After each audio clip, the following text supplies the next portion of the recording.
ये तो दिल्ली के लोगों को फिर दोबारा से पागल बनाने के लिए खेल खेला जा रहा है। अब पूरी लुटिया इनकी डूब चुकी है दिल्ली के अंदर, तो ये दिखावे के लिए मुख्यमंत्री चेंज कर दिया है इन्होंने। और कोई पार्टी नहीं, कांग्रेस का तो खेल खत्म है। कांग्रेस के पास दिल्ली में तो कुछ है ही नहीं। दिल्ली में बीजेपी आ रही। दिल्ली में बीजेपी 100%। अरे कूड़े के पार देखो, पहले से भी कई गुना बढ़ गए। नमस्कार, आप देख रहे हैं सौगंध टीवी में आपके साथ शिवम चौबे। जिस तरीके से केजरीवाल ने इस्तीफा दिया था, उसके बाद कहा था शीश महल छोड़ूंगा, शीश महल छोड़ दिया, आज दूसरे बंगले में शिफ्ट हो गए हैं। वहीं अब ऐलान कर दिया है सरकारी गाड़ी का भी इस्तेमाल नहीं करेंगे।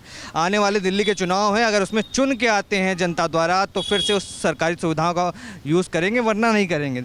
दिल्ली की जनता किस तरीके से देख रही, केजरीवाल कहीं ना कहीं अब ईमानदारी दिखा रहे हैं, नैतिकता के आधार पर बंगला छोड़ा, मुख्यमंत्री पद छोड़ा, अब कह रहे हैं सरकारी गाड़ी भी इस्तेमाल नहीं करूंगा। भाई साहब, अब किस तरीके से देख रहे हैं चीज़ को? ये तो दिल्ली के लोगों को फिर दोबारा से पागल बनाने के लिए खेल खेला जा रहा है। पौने 10 साल हो गए इनको सत्ता में बैठे हुए। पौने 10 साल से इन्होंने, पहले तो ये जनता को जवाब देना पड़ेगा कि इन्होंने दिल्ली के वक्त किया क्या है इन्होंने। अब दिल्ली की जनता इसको जवाब मांगती है और उनको भी समझ आ चुकी है कि इसकी बार दिल्ली में परिवर्तन है, परिवर्तन होकर रहेगा। दिल्ली की जनता बार बार इनके बहकावे में आने वाली नहीं है। पर ये तो कहते हैं दिल्ली में बड़ा विकास किया है, एक मामले में क्या फंसा दिया, पूरे बदनाम करके रख दिया केजरीवाल को। नहीं, विकास तो सामने ही है। आज इनका पूरा मंत्रिमंडल, ये इनका मंत्रिमंडल तो नहीं कह सकता, ये तो दिल्ली छोड़ के भाग चुके हैं। इनके जो अतीशी का मंत्रिमंडल है पूरा सड़कों पे घूम रहा है, सड़कें के खड्डे देख रहा है।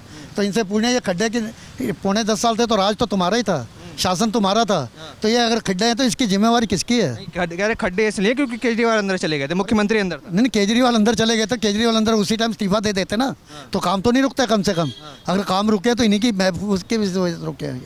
अगर लग रहा है अब आने वाले दिल्ली के चुनाव हैं, एक तरफ केजरीवाल अपना पूरा धमखम लगाने की तैयारी है, चुनाव प्रचार तो करेंगे, भले मुख्यमंत्री नहीं है तो क्या हुआ। दूसरी तरफ बीजेपी है, उसके पास कोई चेहरा नहीं है सामने। नहीं, ऐसे है, प्रचार तो सबका हक है, लोकतंत्र, यही तो लोकतंत्र है। ये टुकड़े टुकड़े ज्ञानता है, लोकतंत्र खतरे में, लोकतंत्र खतरे में, लोकतंत्र में सबका अधिकार है। चुनाव प्रचार करेंगे, पब्लिक के बीच में जाएंगे, पब्लिक इनसे जवाब मांगेगी पौने 10 साल का कि आपने किया क्या है, तो इनको तो जवाब तो देना पड़ेगा। चलिए, महिला मुख्यमंत्री बनाया, आप कहीं ना कहीं एक महिला मुख्यमंत्री बनी है दिल्ली के अंदर। पहले सुषमा स्वराज थी, अब ये बन गई, तो कहीं ना कहीं दिल्ली की जनता ये देख रही है कि राजनीति में महिलाओं की भागीदारी बढ़ रही है। अब दिल्ली को शासन करने वाला मिल गया है, अब आने वाले चुनाव भी हैं। नहीं, शासन तो मिल गया महिला। अब ये पौने 3 महीने में, 4 महीने में क्या कर लेगी, मुझे ये बताओ। या तो इनको पहले लाया जाता फिर भी कोई बात बनती। अब पूरी लुटिया इनकी डूब चुकी है दिल्ली के अंदर, तो ये दिखावे के लिए मुख्यमंत्री चेंज कर दिया है इन्होंने।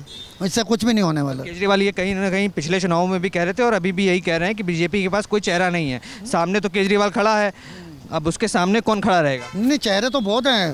ये तो पार्लियामेंट्री मेंबर जो चुन के आएंगे, विधायक चुन के आएंगे। बीजेपी में तो लाइन लगी हुई है, एक नहीं कई चेहरे हैं। जिसको चाहेगी पार्टी हाईकमान चाहेगी उसको मुख्यमंत्री बना देगी, या इनके कहने पे मुख्यमंत्री बनेगा क्या? तो मुख्यमंत्री हमारे पास, बीजेपी के पास बहुत है। अच्छा, मनोज तिवारी का नाम आता है, कहीं ना कहीं बड़े नेता हैं, बीजेपी के अध्यक्ष भी रह चुके हैं पहले, तो किस तरीके से देखते हैं, क्या अगर भाजपा की सीटें ज़्यादा आती हैं तो मनोज तिवारी का एक चेहरा बन सकते हैं जो मुख्यमंत्री बनेंगे दिल्ली? बिल्कुल बन सकते हैं। पूर्वांचली है, पूर्वांचली वोट है, यहाँ पे सब चीज़ चेहरा है, बहुत अच्छा चेहरा है। 3 साल से सांसद हैं, 3 बार से, तो इनका तो हक बनता भी है। अच्छा चेहरा है, अच्छा काम भी करके दिखाएगा। कितनी सीटें आ सकती हैं दिल्ली के अंदर बीजेपी की अगर बात? के अंदर कम से कम मेरे हिसाब से 50 का आंकड़ा है। 50 बीजेपी की पक्का श्योर, क्योंकि लोग ना मन बना चुके हैं दिल्ली के, इसके अंदर परिवर्तन होगा। अभी आपने देखा 4-5 महीने पहले लोकसभा के चुनाव हुए, ये दोनों पार्टियां मिलकर इकट्ठे लड़ी, फिर भी एक सीट नहीं आई। तो इसका मतलब यही है, दिल्ली के लोगों ने मन बना लिया है, इसके अंदर परिवर्तन होगा। बीजेपी आ रही है बिल्कुल 100%। और कोई पार्टी नहीं, कांग्रेस का तो खेल खत्म है। कांग्रेस के पास दिल्ली में तो कुछ है ही नहीं। और इनके साथ अगर चिपके रहे बीजेपी के साथ एंड टाइम पे, इसके साथ केजरीवाल के साथ, तो जो थोड़ी बहुत कसर है वो भी इनकी खत्म हो जाए। कांग्रेस का यूपी में भी कुछ नहीं था, पर लोकसभा में देखा किस तरीके से उछाल आया कांग्रेस के अंदर। नहीं, वो लोकसभा का मामला एक अलग होता है। उन्होंने बहुत लॉलीपॉप दी, सारी पार्टी इकट्ठी हो गई। आप ये देखो 24 दल इकट्ठे होकर एक मोदी को हराने में लगे हुए थे, फिर भी 24 दल की भी सीटें इतनी नहीं आई जितनी अकेले की, फिर भी 240 सीटें आई। उनकी 240 सारे की भी मिलकर नहीं आई, फिर भी अभी मोदी जी का क्रेज है। दिल्ली में बीजेपी आ रही, दिल्ली में बीजेपी 100%, और होना भी चाहिए। 10 साल के बाद चेंज चलता कर देना चाहिए।